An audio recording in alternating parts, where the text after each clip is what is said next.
Kouluaikamme antaa valitettavan väärät eväät elämään.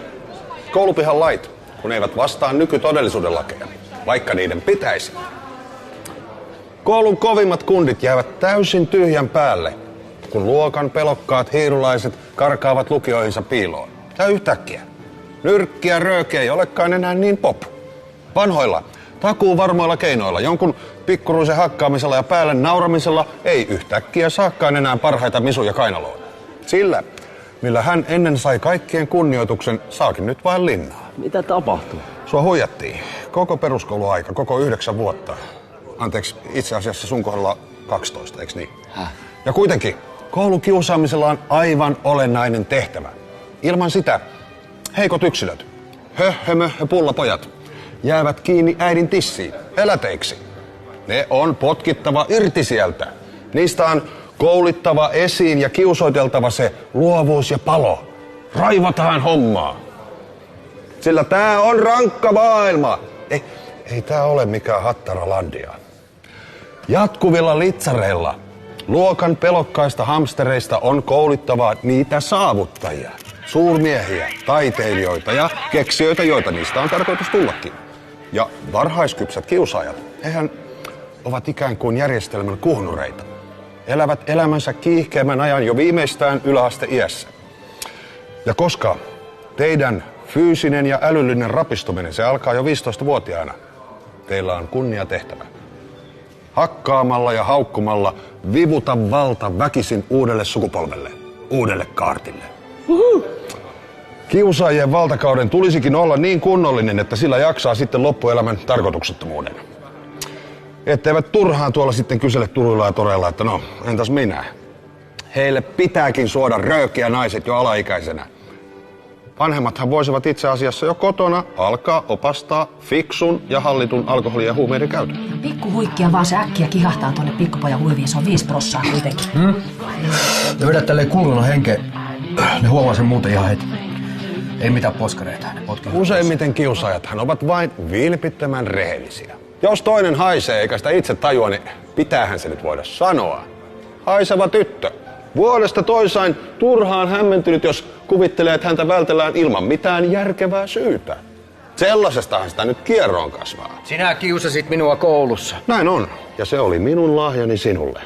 Säkään et olisi siinä, missä sä nykyään olet, ilman mua. No mikä sä nykyään olet? Työtön. No okei. Mut susta voi tulla ihan mitä vaan, eiks niin? Mä en halua tulla enää miksikään, mä en halua enää mitään, mä haluan kuolla. No jaa. Mä en vieläkään pysty ajattelemaan mitään muuta kuin sitä sinun nyrkkiä. Okei, kiitos. Mä en pysty ajattelemaan sitä kuin sinun nyrkkiä. Aina kun minä menen nukkumaan, niin minä ajattelen vaan sitä sinun nyrkkiä. No sä olet sitten loistava esimerkki poikkeuksesta, joka vahvistaa säännön. Koulupihan armottomat lait, sitä paitsi ethän sä mikään työtön ole. Sullahan on tukka ihan selkeästi tuoreeltaan leikattu ja tommoset kivat lökösammarit ja ihan näpsäkkä kappaalin kolitsi. Valehtelija sä olet, jos sä jotakin olet. Sinä se kiusasit minua aina vaan. Hei, let's face it, sä haisit pahalle. No haisit vieläkin pahalle, vai onks tää nyt joku kuselta haiseva döne vai mitä? Etkä sä panu hanttiin? No ei tässä nyt pane vieläkään hanttiin.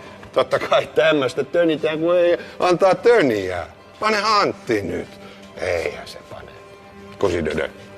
Mikä täällä haisee? Kusidödö. Koulupihan armottomat lait siis huijaa.